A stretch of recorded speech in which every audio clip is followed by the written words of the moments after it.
Hello guys, तो मैं ले आया हूँ बॉडी बिल्डिंग की बहुत सारी नई अपडेट्स। और हम सब ने ये एक्सपेक्ट करा था कि एम्प्रो क्लासिक में जब क्रिजो आएंगे तो ये शो जीतकर इजीली क्वालिफाई कर जाएंगे मिस्टर ओलंपिया के लिए। बट इस तरह से क्या हमने एक्सपेक्ट करा था इस डोमिनेशन से?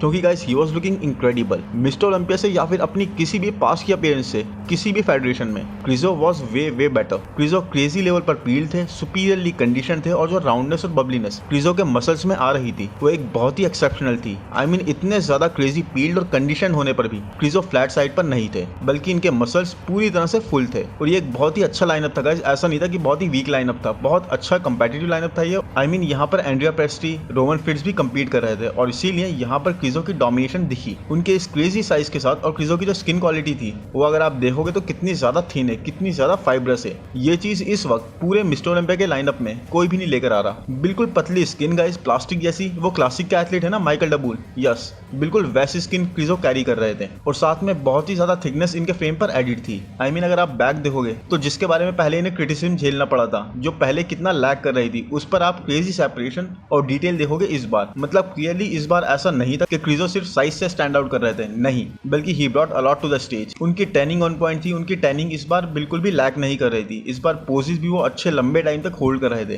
तो it was a dominating victory. Legs देखिए क्रिजो के कितने फ्रेश सा लुक दे रहे हैं, किस तरह से डीपली सेपरेटेड है विद स्ट्राइटेड मसल्स। तो इट वाज वेरी इंप्रेसिव कि 2022 के मिस्टर ओलंपिया से लेकर अब तक क्रिजो ने कितनी ज्यादा मैसिव इंप्रूवमेंट्स कर ली हैं। एक बहुत ही बैलेंस फिजिक थी गाइस, ये इंप्रेसिव, वेरी वेरी इंप्रेसिव। मतलब क्रिजो ने बता दिया अपने पोटेंशियल के बारे में। और जैसी अपडेट्स हम अब तक क्रिजो की देख रहे थे और कवर कर रहे थे, क्रिजो बिल्कुल ही वैसे आए हैं। मतलब ऐसा नहीं था कुछ भी एडिटेड था, वैस्कुलर, हार्ड एंड फुल। और अब क्रिजो के एक्चुअल पोटेंशियल का कोई भी डाउट नहीं करेगा। लास्ट ईयर ये जस्ट टेस्ट कर रहे थे कंपटीशन का लेवल। इस साल क्रिजो को पता था कि उनको क्या इंप्रूव करना है, कैसे इंप्रूव करना है, and he did that with style. जब क्रिजो लास्ट ईयर आए थे ही क्रिएटेड अ हाइप, फिर हर शो को जीतकर डेब्यू में ही टॉप 10 क्रैक कर लिया। बट क्रिजो के अराउंड जो हाइप थी वो थोड़ी सी कम हो गई थी उनकी परफॉर्मेंस से, उनकी कंडीशनिंग वगैरह को देखकर। बट क्रिजो के अराउंड जो हाइप थी, अगेन इस साल क्रिजो ने एक बार फिर उस हाइप को रिग्नाइट कर दिया है। एंड क्रिजो इस बार भी टॉप 10 का पार्ट तो रहने ही वाले हैं। But Samson, Derek, Nick, Hardy और बिग रैमी, इन सब की बातों में क्रिजो हो गए, एंड्रू जैक्ट हो गए, ये सब थोड़ा सा इग्नोर हो रहे हैं गाइस। एंड जो ये पोटेंशियल, ये जो इंप्रूवमेंट्स इस बार दिखाई है क्रिजो ने, इसके बाद क्रिजो यहाँ पर एक बहुत बड़ी थ्रेट है टॉप 6 के लिए। और अगर हमने क्रिजो को टॉप 6 क्रैक करते हुए देख लिया इस साल,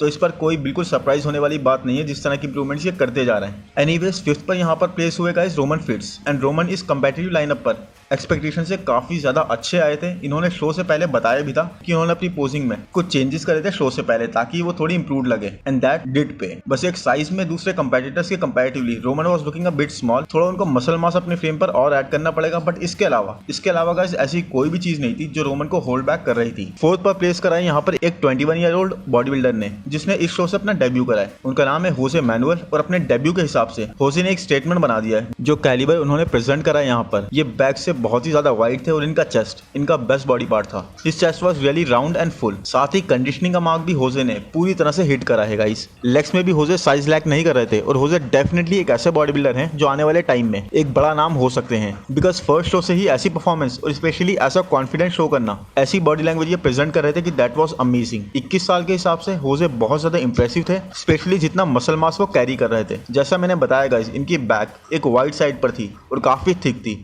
और साथ ही इनकी हैमस्ट्रिंग्स बहुत ही जबरदस्त थी गाइस, जो कि ना सिर्फ पील थी बल्कि कैसे एक्सप्लेन करूं, दे वर बिग एंड काफी अच्छी स्ट्राइटेड। उसके बाद 3rd की बात करते हैं तो ब्राजील के बॉडी बिल्डर वेलिंगटन फर्नांडो आए 3rd प्लेस पर। ये यहाँ पर थोड़े ज्यादा फुलर साइड पर थे अपनी लास्ट परफॉर्मेंसेस से। एंड इनकी क्लासिक लाइंस इनको एक एडवांटेज दे रही थी बाकी सभी कंपेटिटर्स के ऊपर। इनका शेप मुझे बहुत ही पसंद आया, बहुत ही एस्थेटिक था। मतलब बहुत ही एक एस्थेटिक एलिमेंट ये कैरी कर रहे थे। और कंडीशनिंग की तो मैं क्या ही बात करूंगा इस शो के बारे में, क्योंकि guys hats off to everyone.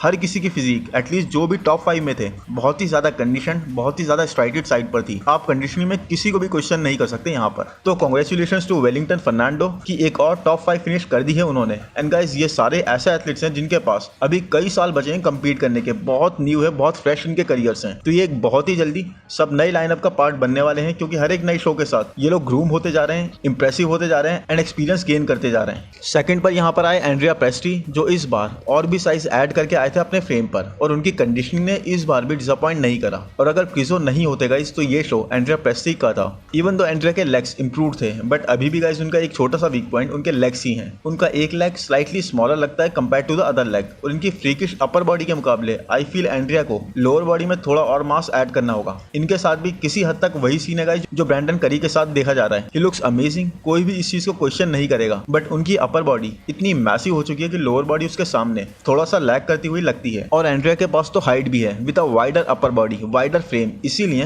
Andrea पर ये चीज थोड़ी ज्यादा विजिबल होती है। तो ऑल इन ऑल गाइस एक बहुत ही कंपेटिटिव शो था ये, जहां सभी कंडीशन थे, सभी great separation in their muscles carry कर रहे थे। एक ऐसा शो जिसे देखकर बहुत ही मजा आया। सो अब बात करते हैं राहुल फिटनेस की एंड बॉस। शो किसी ने भी जीता हो ये वाला, कुछ भी कंट्रोवर्सी रही हो, बट दिल तो भाई राहुल फिटनेस ने जीत लिया। आई मीन लोग क्रेजी हो रहे थे राहुल के लिए और चैंटिंग पूरा स्टेडियम सिर्फ राहुल के नाम से गूंज रहा था। एनीवेज राहुल ने यहाँ पर बताया लाइव आकर कि अब वो लगातार 3 से 4 शो करेंगे and he is not going to stop. He was feeling very positive. And guys माना कि ये नहीं जीते, बट एक बहुत बड़ी चीज इस शो में हुई है। Rahul came into the light and Rahul को एक तो लोगों से बहुत ज्यादा ही सपोर्ट दिखी और दूसरी राहुल को खुद का पोटेंशियल और भी ज्यादा पता लगा। तो इट्स अमेजिंग गाइस, राहुल जल्दी ही फिर से तैयारी शुरू करने वाले हैं। Let's see how it goes, but I am really excited और मैं चाहता हूँ कि राहुल बहुत ज्यादा कॉम्पिटिशन खेलें जिससे वो और भी ज्यादा ग्रूम होते जाएं and he will only get better. और जो एक सुपीरियर पोटेंशियल है जैसे रमोन डिनो का था, मैंने एक वीडियो में बताया था कैसे वो छुपे हुए थे, मतलब एक अनफाउंड प्लेस पर थे, वैसे ही राहुल फिटनेस का भी अभी टाइम आना बाकी है एंड जिसके लिए हम सब बहुत ज्यादा एक्साइटेड हैं। जिसका दिन था वो ले गया, शायद अभी अपना टाइम नहीं आया मेरे भाई, अभी और मेहनत करनी है लाइफ में और ये मेहनत रुकेगी नहीं, जारी रहेगी। ठीक है, आप लोगों का प्यार इतना मिला मेरे लिए वही काफ़ी है। मैं हार के भी जीत गया, इससे बड़ी खुशी और क्या हो सकती है। देखो प्यार कमाना ज़रूरी है और वो मुझे बहुत मिला और मैं इससे खुश हूँ कि आप लोग मुझे इतना प्यार करते हो, इतना सपोर्ट करते हो। और एक इंसान को क्या चाहिए मेरे भाई। हाँ, और अभी बहुत सारे गेम है, उम्र निकली नहीं है और 3-4 शो बैक टू बैक खेलूँगा मेरे भाई, और जो मेरी कमियाँ उस पर काम करूँगा और बहुत जल्दी वीडियो आ जाएगी। बहुत सारे दोस्त कह रहे हैं कि पोजिंग ख़राब थी। भाई अगर मेरी पोजिंग ख़राब होती ना तो मैं फोर्थ भी नहीं आता। ठीक है, जज से मैंने बात करी है, जज ने मेरे को सिंपल सी बात बोली है कि आपका जो चेस्ट है ना, अपर चेस्ट आपकी वीक है, थोड़ा सा उस पर काम करो। कोई पोजिंग बेकार नहीं, कोई कुछ बेकार नहीं है, तो भाई अपना फालतू का ज्ञान मत लगाओ। ठीक है, मैं एक एथलीट हूँ, मैं सारी चीज़ कंफर्म करके आया हूँ जज से। सिर्फ मेरे को चेस्ट पे मास ऐड करना है और शोल्डर। सही भाइयों को राम राम। मेरा भाई मेरा फ़ोन हो गया था बंद, मैं लॉक नंबर भूल गया था और मैं अपडेट नहीं दे पाया कोई भी, ना मैंने कोई पोस्ट डाली ना कुछ डाला। मैं 3 चीज़ें यहाँ पे बोलना चाहता हूँ, 4 चीज़ें। मैं अपने डिसीजन से बहुत खुश हूँ और अभी बहुत सारे गेम आने मेरे भाई। मैं टॉप के एथलीटों के साथ कंप्लीट कर रहा था, मुझे इसमें कोई भी प्रॉब्लम नहीं है। जो डिज़र्विंग था वो ले गया, अपना दिन नहीं था मेरे भाई। ठीक है, आगे और अच्छा करेंगे और कोशिश करेंगे कि इसे और अच्छा करने की। तो मेरे भाई बस इतना ही बोलना चाहता हूँ, बाकी thank you very much. And I hope guys ये वीडियो आपको पसंद आया होगा। पसंद आया है तो प्लीज लाइक कर दो, चैनल को सब्सक्राइब कर दो, नोटिफिकेशन बेल को दबा दो, इंस्टाग्राम पर फॉलो कर लो। ऑनलाइन कोचिंग के लिए आप मुझे इंस्टाग्राम पर पिंग कर सकते हो। Thank you, bye bye.